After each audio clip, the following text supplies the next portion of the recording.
Now we're going to talk about some private land potential success on your land, but at the same time, I'm not going to leave out you public land hunters, so stay tuned towards the end for that. But it is so critical. People ask me all the time, you know, can I get away with just managing the native vegetation on my land and have a great hunt? Can I just plant food plots? And can I have a great hunt? And I think, unfortunately, there's a lot of people that think they can just plant food plots on their land and they're going to have a great hunt. What I want you to think about native management, native vegetation management, native habitat management is critical. And that's one part of the potential success of your land. For example, when we're trying to create hardwood regeneration is what drives a deer herd during the fall and winter in their daylight bedding areas. Not so much at night. Up in public land areas, if you have giant clear cuts, then that could be the cornfield that deer feed on at night all night long. They could live on the edge of those food plots a lot, or those clear cuts are basically giant food plots because there's nothing else there. Deer are captive. They're on thousands of acres potentially, and they're not leaving at night and traveling off that public land. So the food sources that are the best on that public land drive the deer herd. And we'll see deer move around like caribou. They're very migratory, where they're going from areas that are overgrown clear cuts and older clear cuts to new clear cuts where the food source is a lot higher, and they might even move 2 miles within a public land and never go back, or rarely go back to that area. So that native vegetation management, there's too much focus sometimes on creating summer food, herbaceous growth, green growth within woodlots, especially on small properties where properties can't afford to lose those acres. We have 178 acres now in Minnesota. I can't afford to put green food in the woods at the expense of locations for woody browse, woody cover, in areas where I can expect to hold deer during the fall and winter especially. Now it goes back to, of course you need decent vegetation management and food sources to grow fawns in the summertime and antlers in the summertime. But folks, that's not the limiting factor. Fall is a limiting factor. Winter is a limiting factor. There's a lot of locations, the UP in Michigan, where I've hunted for, oh boy, since the late 80s. A very long time. A lot of deer die. In fact, 50% of fawns die on an average winter. That's approximately 50,000 fawns in the UP every single year. They die during the winter time. So what's the limiting factor? What's the lowest hole in the bucket? It's the winter time. And so when you're creating woody regeneration, woody browse, woody cover, it's said a long time ago that when the entire Upper Peninsula of Michigan and most northern areas were clear cut, it'd be northern Minnesota, Wisconsin, you could throw in there probably too, maybe upstate New York, areas of Pennsylvania, late 1800s, 1900s, when you had the big logging boom, logging industry. But in those areas where deer have to yard and they have to migrate, they didn't even leave those areas up along Lake Superior shoreline, for example, because they didn't have to. They had hardwood regeneration everywhere.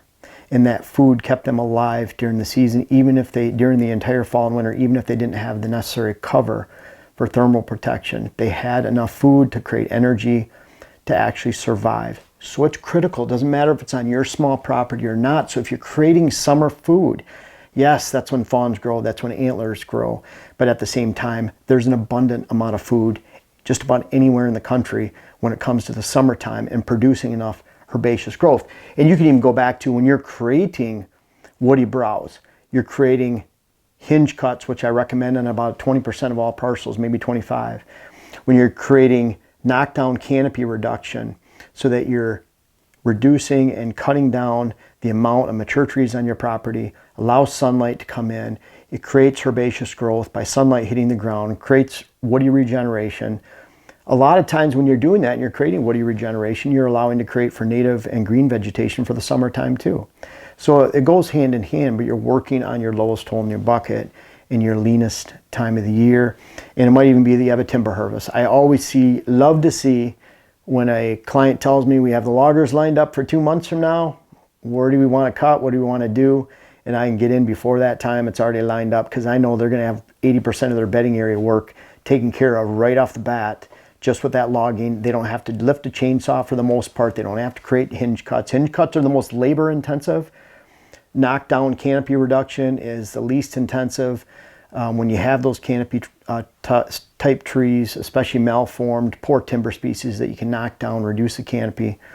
And then, of course, having someone else log the property is the lease. So there's lots of different ways you can create native vegetation management. And a lot of times you don't need to work on necessarily with herbicide and girdling efforts to produce green herbaceous growth. You have to have that woody browse. And when you create a sufficient amount of woody browse, you'll have the green browse herbaceous growth on top of it. But if you're only completing native vegetation on your land, in my estimation, you're probably only going to ever reach 20 to 30% of the potential of your land. You can't do it with native vegetation alone. And what I mean is your ability to grow a whitetail herd and a deer herd, to actually be the herd influencer in the entire neighborhood. I want you to be a herd influencer, but if you're just working on the habitat, you're woefully going to be behind. You could have one neighbor a quarter mile away with a solid food plot program, and he can make it, or she, that you're rarely seeing a deer during the hunting season, because they're going to drive that afternoon food source movement. The does want to be within 50 to 100 yards of that every single day. And then on top of that, those bucks want to be 200 to 400 yards away. So if you're 700 or 800 yards away with an effective native vegetation management program, but no food plots, unless those neighbors spook deer to you, unless that buck happens to randomly be walking through a low doe number area during the rut, which the odds aren't very high, then you're not going to be able to actually have a good hunt or experience a good hunt, let alone get the most out of your land and actually be able to be a herd influencer and to grow a quality herd. And that's where food plots come in. You have to have those food plots as a private landowner. It sounds like, people say, oh, do you have to have food plots, or we can just control the native vegetation. Let's just work on the native habitat. It sounds so romantic. It sounds like a story. It's such a feel-good thing. We'll work on the green during the summer. We're going to work on the browse during the fall. We can do it with just working on their land. We don't need to plant food plots. That's true, but you're only going to get 20 to 30% of the way there to your potential on the land, and land's really expensive. So if you want to buy land and waste, I look at it the other way. I look at it like you're wasting 70 to 80% of your potential. And it doesn't matter if you're a person in a career or a job or you're in schooling. Wasting 70, 80% of your potential is never a good thing, let alone on the thousands of dollars you pay per acre in a lot of locations. You just can't afford to throw away 70 to 80% of your potential. That's where food plots come in. Food plots drive that afternoon food source every day. They can build that herd. You work on, again, like I talked about, that food plot pyramid. You work on greens first, then corn, and then perennials last. Because you have to have that cool season forage. Again, that's the lowest hole in the bucket. You have to have that fall winter food source. That's what actually helps the deer. Because again, they're dying during the winter time. They're not dying in the summer. How many times have you ever heard of summer severity? What's the summer severity index? Yeah, I've never heard of it either, but there is a winter severity index that they apply to the deer herd. And deer do die during the winter. They don't die during the summer, except for some extreme arid, maybe southwest cases.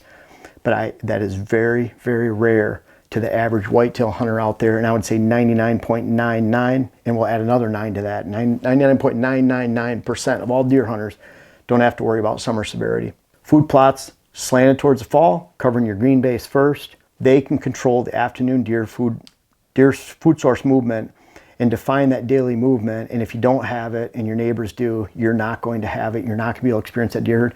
And even if none of your neighbors have it, you still can't define a daily deer movement just through native habitat vegetation management alone. I love adding soft mass to food plots. That's a great way to even strengthen the movement. But even through soft mass, you're not going to control the movement, and certainly not red oaks. I have another video coming out, and this will be a little bit more controversial. I don't mind, I don't run away from controversy, but I could honestly say that I believe the most ineffective planting and tree for private landowners is an oak. Public land, oaks are awesome. You find those hidden oak islands, oak flats, benches, way back in the woods, maybe a southwest facing slope for oak, white oak, and it's late September, early October in southern Ohio, Indiana, Illinois somewhere, can be golden. But on private land, they take up a lot of space, and you're not ever going to control a deer movement with oaks. In fact, the more acorns that are dropping, the more they have to have green for that diversity. But the problem all comes with this. You have native vegetation management. Have to check that off the box. Have to have food plots. Does it make sense if you have food plots but you're not managing the hardwood regeneration? You don't have cover and you don't have daylight food. You have to have these too. Deer feed 5 times in a 24-hour period. You get sick of me saying that, but that's feedings 1, 2, and 3 are morning when they get back to their beds, late morning, and then early afternoon, early evening, depending on the time of the season. That's what sets the clock every day. You have to control those 3 feedings, and who cares where they're at during number 4 and 5. You actually want them on your neighbor's end, or you want them out in ag fields or open oak flats, wherever it might be.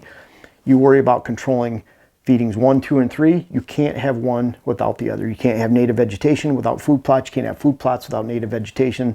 They're both a wealth, and they're incredible assets that you have to have. But the problem comes in. You have both of these. Awesome. But if you don't control your hunt, then it's all for naught. Because how you hunt the land is the lowest hole in the bucket. You have to have 1, 2, and 3. This is where the problem lies. You can find great information online. There's a lot of bad information online, but if you find a credible source, I think sometimes an online discussion, online thread, social media, there should be a certification or something. There's so many people giving out bad advice. You know, things we figured out 20 years ago, 25 years ago in food plotting, and people are advising you do something poorly and wrong, and they're going to hurt you. But once you figure out how to plant food plots, once you figure out how to control your vegetation, the poor vegetation you don't want, improve the vegetation that you do want, and you create that combination for daylight, you have to control your hunt, because more deer are going to be actually attracted to your land, and that gives you the potential to actually spook more deer on top of that.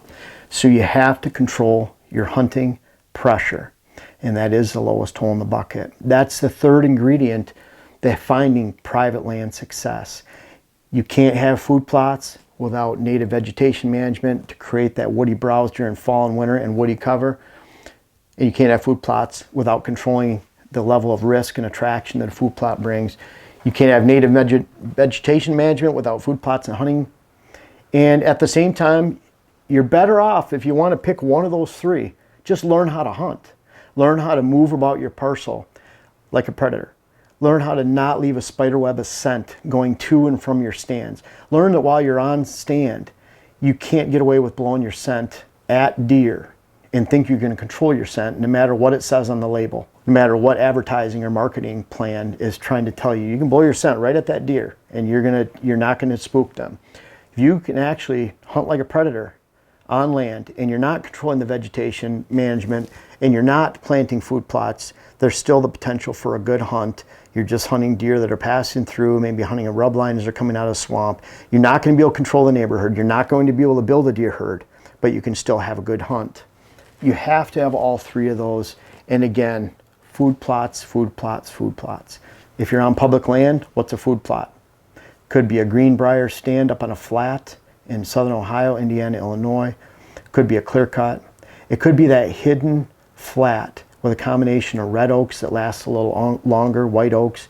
You have some very difficult access to get to, whether it's a knoll or a flat or a bench you have to walk in through for an hour and a half. It's south facing.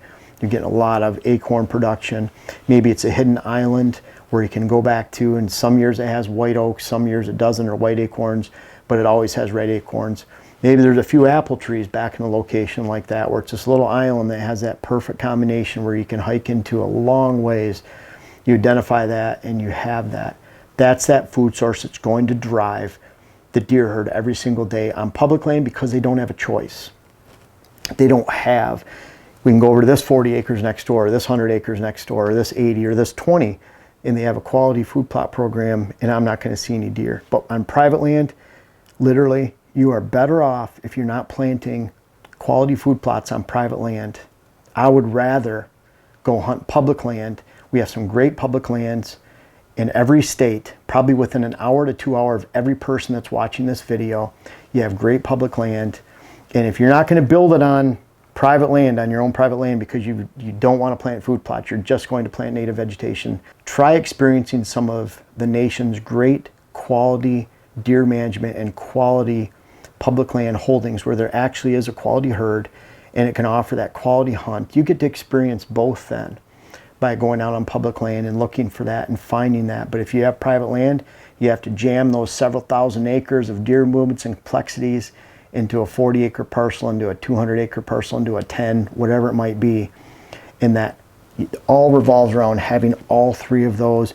You can find hunter control on public land because you just be stubborn and you can walk in an hour, go through a couple beaver dams where I've hunted in the past, and you find it. You can find native vegetation management by looking for diversity and finding good habitat on public land where all those different complexities of habitat meet: highland, lowland, waterways, old habitat, young habitat, clear cuttings, maybe some mass crop, either soft or hard. You can find that with food. You can find the hunting control by getting away, and then you can find that native vegetation management where you have thick cover on public land. Even if someone hasn't lifted a finger, you just find what's best out of those few thousand acres. And then on private land, you have to have those three pieces together, and that's how you find it. And then there's a lot of complexity from there. We can talk about water holes and mock scrapes and trail cam management and hunting nocturnal bucks and really honing in on those whitetail hunting skills.